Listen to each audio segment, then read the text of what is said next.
कब तक लड़कर मेरे पास आओगे? और मैंने कल भी फारिस को उस बात पर टोका है। तो कहाँ जाए हम? आपके कहने पर ही ये शादी हुई थी ना? यार तुम दोनों कब तक मुझ पर इल्जाम लगाओगे? तब मैंने सिर्फ एक मशवरा दिया था अम्मा को। मैंने क्या गन पॉइंट पर शादी करवाई थी? और तुम मना कर देती, फारिस मना कर देता, मेरा क्या जाता है? खैर जाता तो अब भी आपका कुछ है ही नहीं, क्योंकि मैं आपकी कुछ लगती जो नहीं। लेकिन एक बात बताएं मुझे, अगर मेरी जगह आपकी कोई छोटी बहन होती तब भी क्या आप इस मसले से अपने आप को अलग रखते हैं? नाम। अच्छा मुझे दोबारा बताओ क्या हुआ था? वही सब कुछ जो हमेशा होता है। किसी को मेरी कोई बात समझ ही नहीं आती, ना मेरे भाई बहन को, ना मेरे माँ बाप को। सबको लगता है कि मैं ओवर रिएक्ट करती हूँ। तो तुम ओवर रिएक्ट करती हो?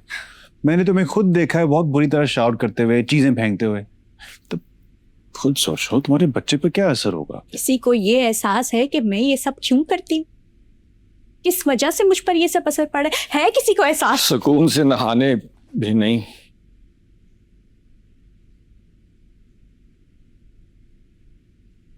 अस्सलाम वालेकुम। वेलकम सलाम। चार्जर।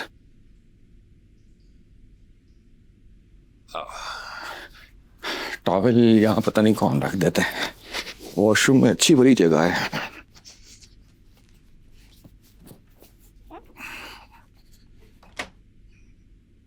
देखो mom, you need help. I know I need help, इसी वजह से मैं यहाँ आई हूँ। नहीं, मेरा मतलब है कि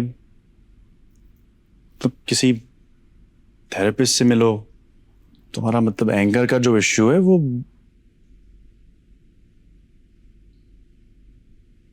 तो आप कह रहे हैं कि मुझे मेंटल इश्यूज हैं? आपको लगता है कि मैं दिमागी तौर पर सही नहीं हूँ? जिस तरह फारिस की अम्मी को लगता है, जिस तरह फारिस को लगता है कि मेरे दिमागी मसले, आपको भी ये लगता है? किसी को ये नजर नहीं आ रहा कि ये सब कुछ क्यों हो रहा है? एक्चुअली यू नो व्हाट, मुझे किसी को दिखाने की जरूरत नहीं, फारिस को दिखाने की जरूरत है।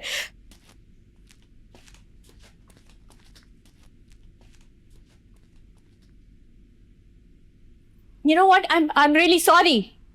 मुझे यहाँ आना ही नहीं चाहिए था। मुझे लगा आप मेरे मसले को समझेंगे, लेकिन मैं गलत थी, क्योंकि है तो आप भी फारिस के भाई ही ना। सारे लोग मुझे एक बात को समझते हैं।